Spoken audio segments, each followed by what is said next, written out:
Minha prima se negou a cuidar do meu filho por apenas um dia, mesmo depois que eu paguei todo o casamento dela. Ela disse: "Eu não sou sua empregada", e então tomei uma atitude radical. Antes de continuar, contei nossos comentários de qual estados vocês estão vendo esse vídeo. Não esqueça e inscreva-se no canal, ative o sininho para não perder as novidades e deixe seu like no vídeo. Meu nome é Beatriz, e há 3 horas, fiz algo que vai transformar minha família para sempre. Cancelei todo o casamento da minha prima, um evento que eu estava bancando integralmente, e não me arrependo. A última ligação que fiz foi para a decoradora, cancelando as flores exóticas que custavam mais que meu aluguel mensal. Quando desliguei, minhas mãos pararam de tremer.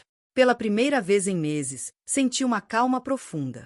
O silêncio no meu apartamento era garantido após semanas de caos com os preparativos do casamento, mas era o silêncio mais tranquilo que tive em anos.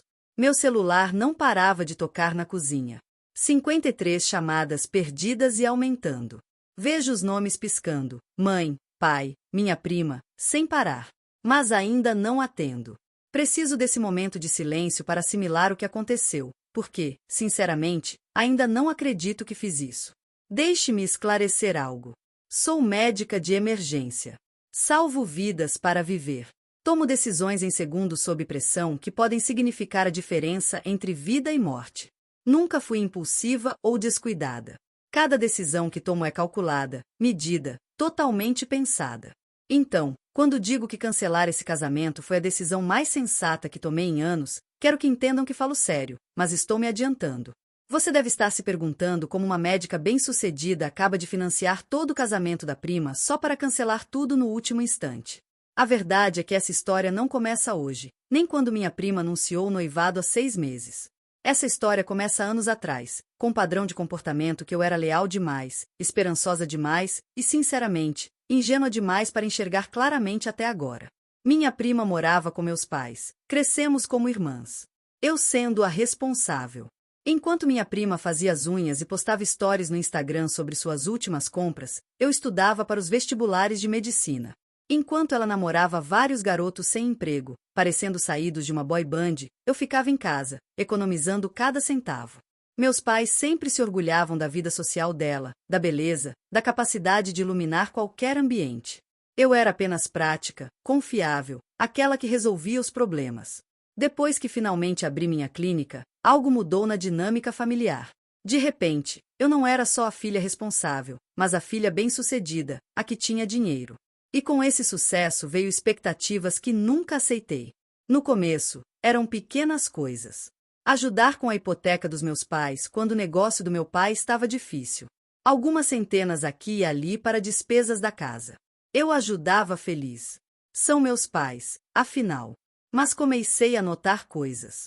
Bolsas de grife no armário da minha prima, carros novos, jantares caros que ela postava online. Quando perguntei aos meus pais, eles mudaram de assunto. Demorei meses para entender. O dinheiro que eu dava não estava escondido com eles. Era usado para bancar o estilo de vida da minha prima. E todos esperavam que eu aceitasse, porque eu tinha dinheiro sobrando. O ponto de ruptura deveria ter sido ali, mas não foi. Deveria ter cortado o apoio e solicitado a todos que enfrentassem a realidade. Em vez disso, me convenci que lealdade familiar era engolir o ressentimento e continuar sendo a rede de segurança que todos tomavam como certa.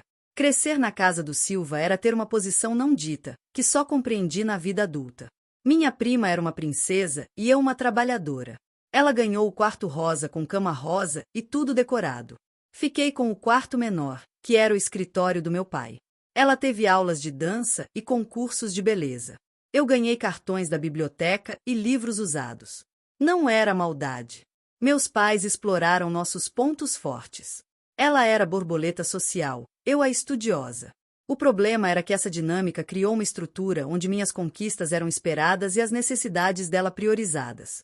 Quando me formei como oradora, o jantar durou 1 hora porque tivemos que correr para a competição de dança da minha prima. Quando fui aceito na faculdade de medicina com bolsa parcial, meus pais ficaram orgulhosos, mas logo se preocuparam com minhas despesas restantes. Quando minha prima quis tentar modelar e precisar de fotos profissionais que custavam muito, eles acharam o dinheiro. Aprendi cedo que o amor na nossa família era medido de forma diferente para cada uma. Minha primeira recepção foi um espírito incondicional, independente do que fiz. Meu amor foi conquistado por notas, conquistas e contribuições financeiras. Me tornei a consertadora da família, a quem todos recorriam para resolver problemas práticos. Depois da faculdade e residência, quando comecei a ganhar dinheiro, o padrão piorou. Meus pais ligavam com emergências, aquecedor quebrado, consertos no carro, contas médicas. Eu sempre dizia sim, porque isso é o que uma boa filha faz, certo? Mas notei que essas emergências coincidem com os desejos da minha prima por coisas novas. A mesada que eu dava aos meus pais, que planejei ajudar na aposentadoria, na verdade bancava tratamentos estéticos da minha prima, viagens de fim de semana, roupas de grife que ela usava uma vez e esquecia no guarda-roupa. Ela tinha 26 anos, morava sem pagar aluguel na casa dos nossos pais, sem emprego, sem responsabilidades e, aparentemente, sem noção da situação. Eu fui bem financeiramente e ajudei a família a ser um privilégio de sucesso. O que doía era a falta de reconhecimento. Minha prima nunca agradecia, nunca mencionava de onde vinha seu estilo de vida. Na cabeça dela e de todos, ela merecia essas coisas só por ser quem era. Enquanto isso, eu trabalhava 60 horas por semana, criava meu filho Lucas de 8 anos como mãe solteira e ainda era o contato de emergência de todos. Quando minha prima foi presa por dirigir embriagada, adivinhe quem recebeu a ligação às 2 da manhã? Quando ela decidiu fazer aulas de arte na Europa no verão, quem deveria tornar isso possível? A pior parte era como ela me tratava nas reuniões familiares. Fazia comentários sutis sobre minhas roupas de trabalho, minha falta de vida social, meu carro prático. Para os outros, simplesmente brincadeiras, mas tinha um tom de superioridade que doía. Eu financiava toda a vida dela, e ela agia como se eu fosse quem deveria agradecer pela presença dela. Eu me disse que era temporário, que ela cresceria, ficaria séria, talvez mostrasse alguma gratidão. Acreditei que apoio incondicional a faria mais independente. Fui ingênua em pensar que amor e paciência mudariam alguém que não queria mudar. O momento em que percebi minha engenhosidade foi no jantar de ação de graças do ano passado. Estava exausta após uma semana difícil no hospital, quando minha prima chegou casualmente com sua nova bolsa de grife que custava mais que o aluguel da maioria das pessoas. Ela mostrou para nossa tia, dizendo que economizou meses para comprar. Economizar com que renda? Ela não trabalhava há anos. Fui para a cozinha fingindo ajudar minha mãe, mas processando o absurdo. Na cozinha, vi recibos espalhados no balcão. Evidências da última ida ao supermercado que eu havia pago, junto com extratos de cartão de crédito. Os valores e dados vieram a fazer sentido.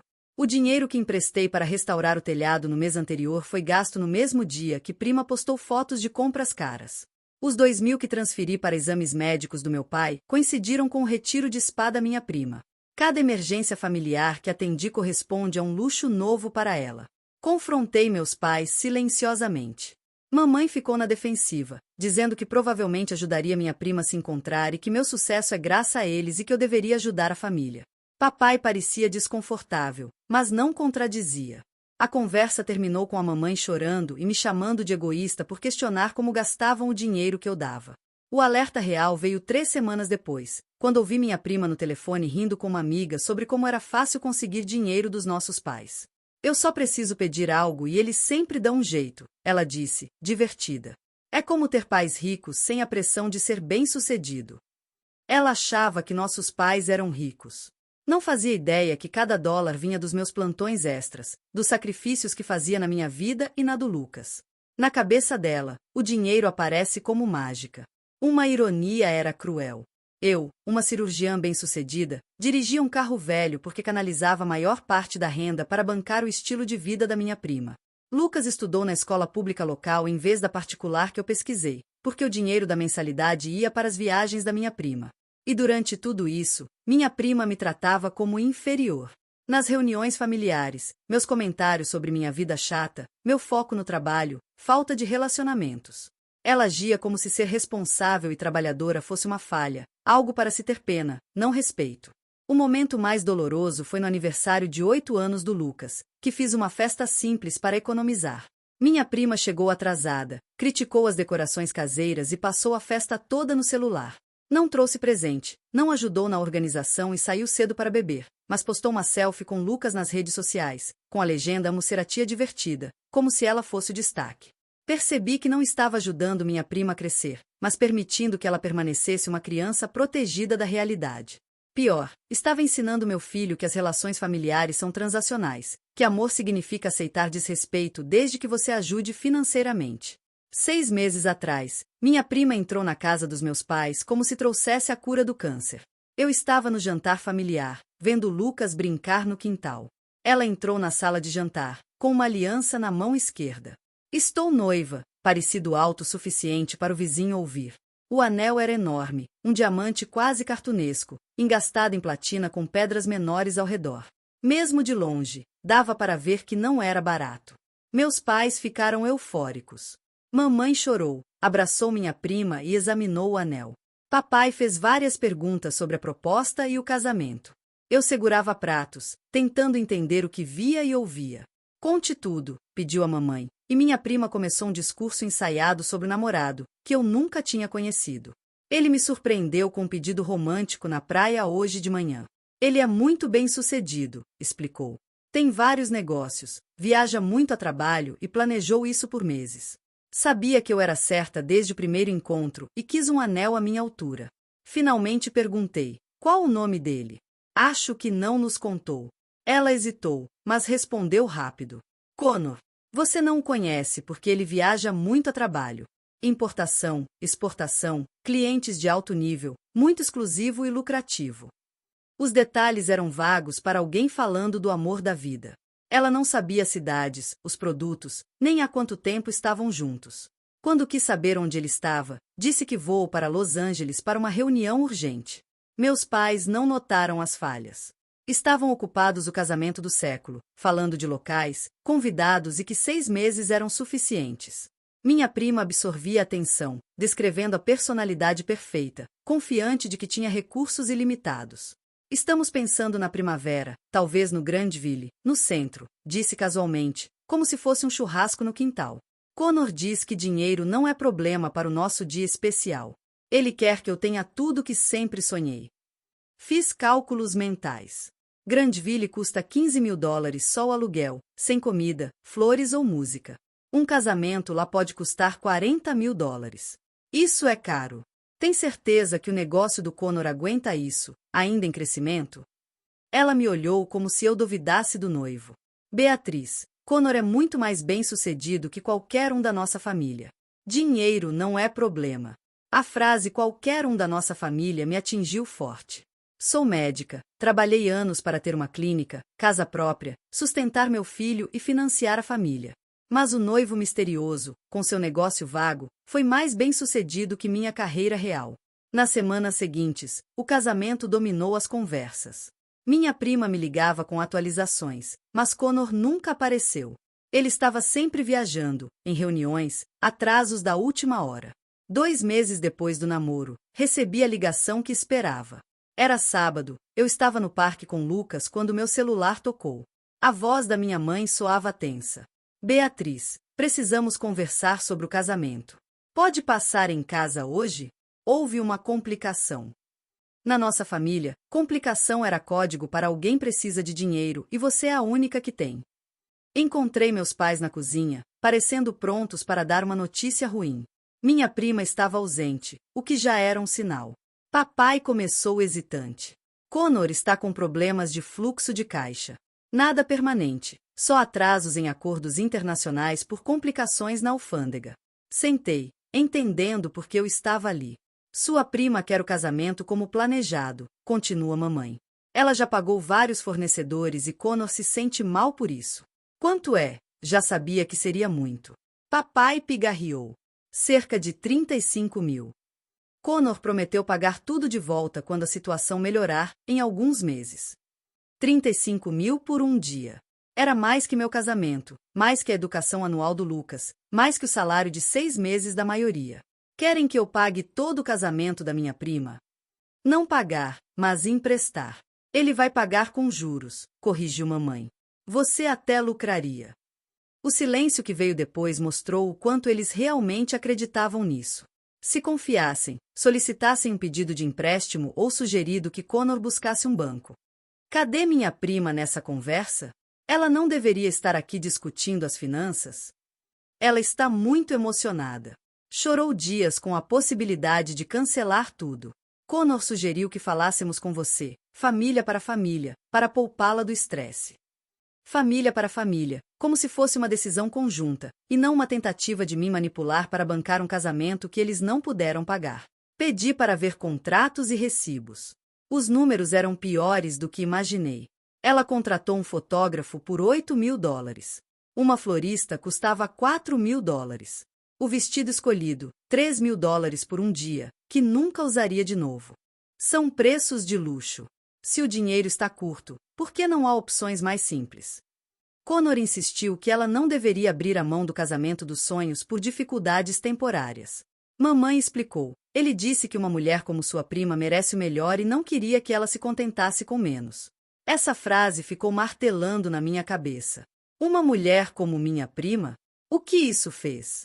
Uma mulher que nunca trabalhou por nada? Que esperava que outros pagassem seus sonhos enquanto ela não contribuía? Uma mulher que aprendeu que merecia luxo só por existir? Eles me olharam esperançosos, esperando que eu fosse a heroína da família mais uma vez. E apesar de toda a razão gritando que era uma ideia péssima, senti o peso da obrigação familiar nos ombros.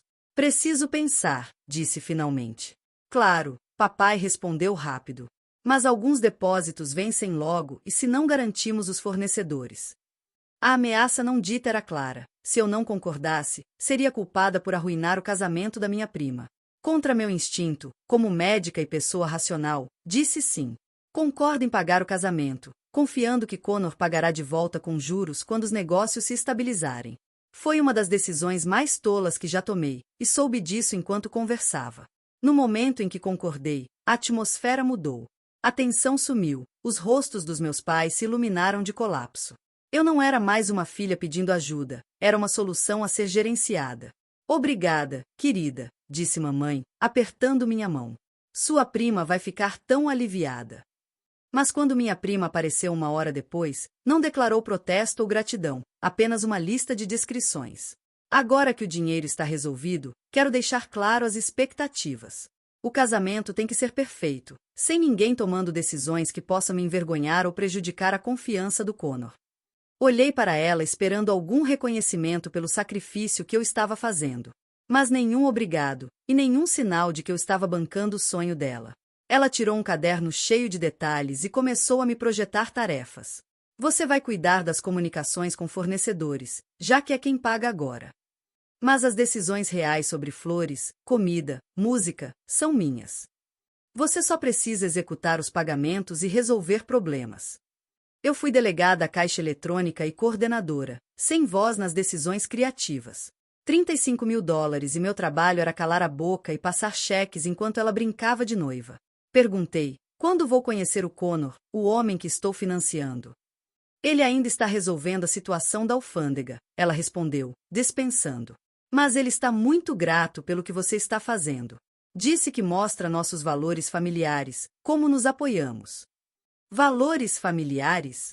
Eu deveria me orgulhar de bancar o casamento deles? E onde estavam os valores da minha prima para considerar meu sacrifício? Nos dias seguintes, meu telefone virou um fluxo de demandas de casamento. A florista queria aumento no depósito porque minha prima queria centros de mesa extras.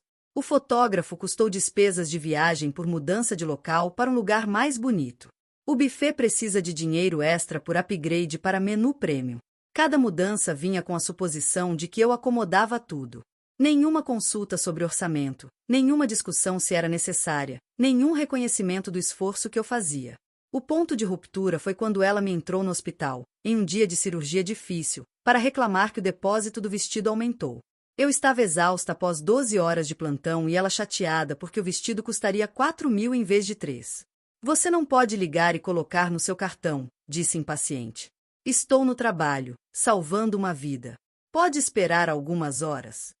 Seu trabalho é importante, mas o vestido é urgente. Não estou pedindo algo complicado, só uma ligação. As contas começaram a chegar como tsunami. Cada envelope trazia uma surpresa financeira. O local oferece seguro extra, $800. Uma banda necessária de upgrade no som, mais 1.000. O fotógrafo queria assistente para cobertura contínua. O bolo solicitado de ingredientes premium para o design de 5 camadas. A florista disse que as orquídeas importadas eram mais caras por causa da sazonalidade. a maquiadora personalizada, taxa de teste e despesas de viagem para o dia do casamento. Eu fiquei acordado até tarde, revisando extratos e tentando controlar as despesas sem quebras financeiras. A estimativa inicial de 5.000 já tinha passado de 42.000, faltando 6 semanas para o casamento. O pior era como essas despesas eram comunicadas. Minha prima nunca ligava, sempre meus pais, com vozes ansiosas. Querida, houve uma pequena complicação com o buffet, dizia mamãe, tensa. O local exige equipamento especial que custa um extra. Sua prima só foi descobrir hoje. Pequena complicação, pequena. Falávamos de mais dinheiro para algo que deveria estar incluído. Comecei a pedir contratos e faturas reais, não aceito só as palavras deles. Descobri que minha prima não só aceitava opções caras, mas fazia upgrade para o luxo máximo. Ela agia como se, já que eu pagava, preço não fosse problema. As flores eram orquídeas raras de 3 países diferentes. A fotografia era pacote premium com fotos de noivo, retratos, edição no mesmo dia e álbuns personalizados. O buffet era menu de degustação de 7 pratos com harmonização de vinhos e coquetéis especiais. Quando confrontei meus pais, eles deixaram de ser confusos. Mas Connor quer que ela tenha o melhor, disse papai. Dinheiro não é problema. Connor não está pagando nada disso. Eu estou, e nunca concordei com gastos ilimitados. Não, mas ele vai pagar de volta, disse mamãe, brava. E você não quer que sua prima tenha um casamento lindo? É um evento único. Um evento único que custava mais que o salário anual de muita gente. Comecei a entender que a promessa de Connor pagar era só uma ficção para esconder que era meu dinheiro. O pior era o desapego da minha prima da realidade financeira. Quando tentei discutir orçamento, ela me chamou de mesquinha e controladora. Não entendo por que complica tanto. Connor e eu decidimos o casamento. Seu trabalho é só cuidar dos pagamentos. Meu trabalho era pagar o casamento dela, gestão das decisões reais. Eu era parceira financeira silenciosa, vendo minha poupança segura para bancar a visão dela. Enquanto isso, Lucas perguntou por que não poderíamos pagar o acampamento de verão que ele queria. Eu expliquei que mamãe teve despesas inesperadas. Cancelava meus planos, adiava concertos e dirigia um carro velho porque todo o dinheiro ia para o casamento dela. 5 dias antes do casamento, recebi uma ligação que deveria ser o auge do meu mês profissional. Doutora Silva, do Centro de Trauma, teve uma emergência pessoal. Uma vítima de acidente múltiplo de cirurgia reconstrutiva urgente, um procedimento que poderia aumentar minha renda em 15.000. A cirurgia seria no dia seguinte, duraria de 8 a 10 horas. Era o tipo de caso que me lembrava porque escolhi a medicina. Além disso, a renda ajudaria a aliviar o estresse financeiro do casamento. Mas havia um problema: Lucas tinha aula e minha babá não podia. Minhas opções de cuidado infantil falharam por aviso de última hora. Eu tinha uma oportunidade profissional valiosa, mas não podia aceitar por falta de quem cuidava do meu filho. Meu vizinho estava fora, meu colega que ajudava em emergências estava em cirurgia, a creche estava fechada. Fiquei sem opções. Então, fiz a ligação que nunca deveria ter sido feita. Liguei para minha prima, cuja festa eu estava bancando, cujos caprichos acomodava, cujo estilo de vida subsidiava. Pedi um favor: poderia cuidar do Lucas por um dia para eu trabalhar? Oi, sou eu, disse quando ela atendeu. Tenho uma emergência e preciso da sua ajuda. Que emergência? Questionou desconfiada, como se eu pedisse algo irracional. Expliquei a situação: cirurgia importante, oportunidade financeira, só um dia de supervisão. Mantive a calma, tratando como um favor simples entre irmãs. O silêncio do outro lado foi tão longo que pensei que a ligação caiu. Você quer que eu cuide do Lucas? Ela finalmente disse, com um tom estranho. Só por um dia, confirmei. Pode levá-lo ao parque, almoçar, assistir filmes. Ele tem 8 anos, não é difícil. Beatriz, não acredito que está me pedindo isso agora. Estou estressado com o casamento, provas finais do vestido, fornecedores confirmando, Connor voltando amanhã.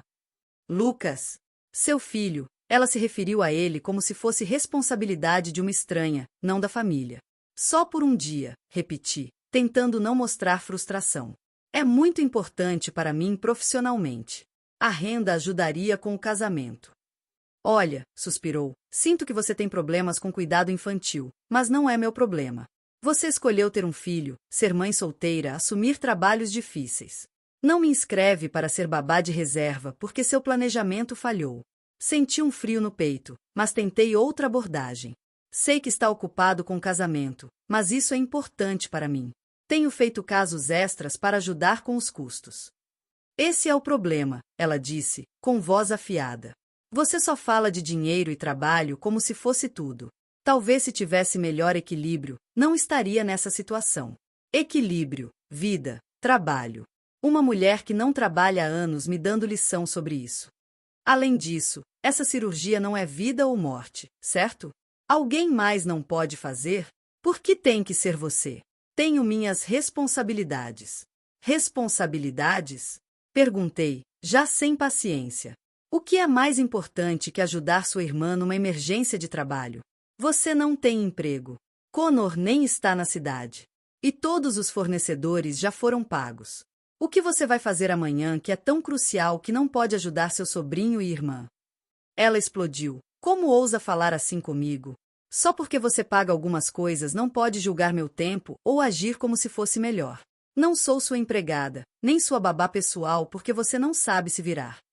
Essas palavras acabaram com tudo, embora eu não percebesse na hora. Eu financiava o casamento dela, e ela agia como se eu fosse racional por pedir. Entendo. Você não pode ajudar. Que bom que finalmente entendi.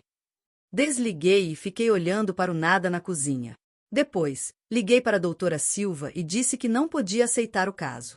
15 mil perdidos porque minha prima não quis cuidar do meu filho por um dia. Depois disso, algo mudou em mim. Senti por quase uma hora, refletindo sobre a conversa e ouvindo as palavras dela pela primeira vez. Não sou empregada sua, nem sua babá. Não é meu problema. A ironia era tanta que quase ri. Ela não era minha funcionária, mas eu era dela. Ela não era minha empregada, mas eu limpava a bagunça financeira e resolvia os problemas que ela criou. Minha emergência de cuidado infantil não era problema dela, mas as despesas de casamento eram minhas. Peguei o laptop e revisei os contratos que eu paguei. Cada fatura, cada depósito, cada confirmação. O total chegava a $47.000. Por um dia, para alguém que não pudesse poupar 8 horas para me ajudar. Mas não era só o dinheiro, era a crueldade da resposta dela, a falta de reconhecimento pelo meu sacrifício. Quando precisei dela, não por dinheiro, só por apoio básico, ela respondeu como se eu fosse um fardo. Pensei em Lucas, que teria que passar o dia comigo no hospital em vez de se divertir, porque a tia não quis ajudar. Pensei no paciente que talvez não receba o melhor cuidado porque recusei o caso. Pensei em todas as vezes que cancelei planos e coloquei minha vida em espera pela família. E pense na minha prima, provavelmente indo na manicure ou comprando roupas para a lua de mel, sem se importar que se recusou a ajudar quem bancava o casamento. Foi então que tomei a decisão de que tudo mudou. Peguei o telefone e comecei a ligar. Preciso cancelar o casamento Silva marcado para sábado. A coordenadora ficou confusa, perguntou sobre multas e reagendamento. Cancelamento total. Quem pagava não pode mais bancar. Fiz o mesmo com buffet, fotógrafo, florista, banda, confeiteiro. A florista perguntou se eu tinha certeza, pois já prepararam a maioria dos arranjos e a multa seria alta. Tenho certeza. Aceito pagar as multas, mas nenhum serviço adicional. A ligação mais satisfatória foi para a loja de vestidos. O vestido de 3.000 estava pronto para retirada, mas como eu paguei o depósito, cancelei também. A cliente vai ficar muito chateada, avisou a costureira. Ela deveria ter pensado nisso antes de achar que as obrigações familiares não valem. Cada ligação tirava um peso dos meus ombros. Com cada cancelamento, senti mais claramente que era uma decisão certa. Não era vingança, era estabelecer limites que deveriam ter sido colocados meses atrás. Quando terminei, já era quase meia-noite. Meu telefone vibrava com mensagens dos meus pais. Minha prima havia ligado em pânico para eles, mas não queria falar comigo ainda. Primeiro, preciso garantir que Lucas esteja cuidado amanhã. Liguei para o colega Dr. Martins, expliquei e pedi se a filha dela podia cuidar do Lucas. Ela aceitou na hora, dizendo que a filha precisava de dinheiro extra. Problema resolvido com quem entende de apoio familiar. Depois, liguei para a doutora Silva. Resolvi o cuidado infantil. Posso aceitar o caso amanhã? Tem certeza? Sei que foi complicado. Tenho certeza. Nunca tive tanta certeza na vida. Acordei no dia seguinte com uma paz que não sentia há meses. Pela primeira vez, não foram planejados em fornecedores, pagamentos ou demandas da minha prima. Estava focado no que importava, preparar uma cirurgia que pudesse salvar uma vida. Lucas estava animado para passar o dia com Sofia, filha do Dr. Martins, que prometeu levá-lo ao museu e ensinar espanhol. Quando deixei, percebi que apoio familiar de verdade é isso: ajudar sem contar pontos, sem fazer quem pede se sentir um peso. A cirurgia foi melhor que o esperado. O paciente, um universitário de 22 anos, teve uma mão reconstruída com sucesso. Esses momentos me lembram porque escolhi medicina, usar minhas habilidades para mudar vidas. Sem intervalo, verifiquei o celular. 53 chamadas perdidas e mais de 100 mensagens. O casamento era no dia seguinte e, aparentemente, a notícia dos cancelamentos já havia se espalhado. Minha prima me ligou 17 vezes desde as 6 da manhã. Meus pais também ligaram repetidamente. Até alguns fornecedores procuraram contato, provavelmente querendo saber o que estava acontecendo e se havia chance de salvar os contratos. Mas eu não estava pronto para lidar com o caos ainda. Não era meio de algo importante, algo que realmente importava. Coloquei o telefone de volta no armário e voltei para a sala de cirurgia. A cirurgia durou 9 horas. Quando terminei, estava exausta, mas satisfeita. Conseguimos reconstruir o tecido danificado e o prognóstico do paciente era excelente. Era isso que eu deveria estar fazendo com meu tempo: salvar vidas, não bancar casamentos fantasiosos para quem não poderia poupar um dia para me ajudar. Quando finalmente peguei o telefone à noite, as chamadas perdidas já estavam passando de 100. Minha caixa postal estava cheia e as mensagens variavam de confusas a raivosas e quase históricas. Da minha mãe: Beatriz, por favor, nos ligue imediatamente. Houve um erro terrível com os fornecedores do casamento. Precisamos recuperar isso. Do meu pai: querida, não entendo o que aconteceu, mas precisamos conversar. Sua prima está desesperada. Da minha prima: me ligue agora. Não sei que jogo você acha que está jogando, mas precisa consertar isso. O casamento é amanhã. Jogo? Ela descobriu que eu tinha cancelado o casamento como uma brincadeira ou tática de manipulação, não como resposta à sua falta de controle por mim e meu filho. As mensagens mais reveladas foram as que mostraram o que estava acontecendo com Connor. Por volta da mensagem 37, o tom mudou de raiva para confusão e quase pânico. Os sócios de Connor disseram que não puderam liberar seus fundos até segunda-feira. A voz da minha prima estava mais baixa, menos segura. Mas você vai ligar para os fornecedores de volta, certo? Não vai deixar meu casamento ser destruído por um pedido estúpido de babá. Pedido estúpido de babá. Mesmo em crise, ela não reconhecia que a recusa de Lucas foi errada. Mesmo com o casamento desmoronando, ela ainda via meu pedido como irracional. Mensagem 43 era da minha mãe: querida, tentamos falar com Connor o dia todo para resolver os pagamentos, mas ele não atende. Sua prima diz que ele está em reuniões importantes, mas isso está preocupando. Na mensagem 50, até meu pai soava preocupado: Beatriz, acho que preciso ter uma conversa séria sobre tudo isso. Algumas coisas não estão fazendo sentido e precisamos descobrir a verdade. A última mensagem na minha caixa postal foi da minha prima, gravada 1 hora antes de eu chegar em casa: tenho te ligado por 12 horas. Você entende que o casamento é amanhã e não temos local, comida, flores, música? Os convidados já estão vindo, tiraram folga, receberam presentes, fizeram arranjos. Minha prima passou horas tentando restabelecer contratos, só para descobrir que não funciona assim. A loja de vestidos avisou que, embora o vestido ainda estivesse disponível, custaria mais para agilizar os ajustes finais para o dia. Mais revelador ainda foi o sumiço de Connor durante a crise. Finalmente, Connor entrou em contato por mensagem. Disse: ele está arrasado e tentando vender alguns ativos para pagar os fornecedores, mas pode levar dias. 45 dias. O casamento era amanhã e ele precisa de dias para conseguir dinheiro.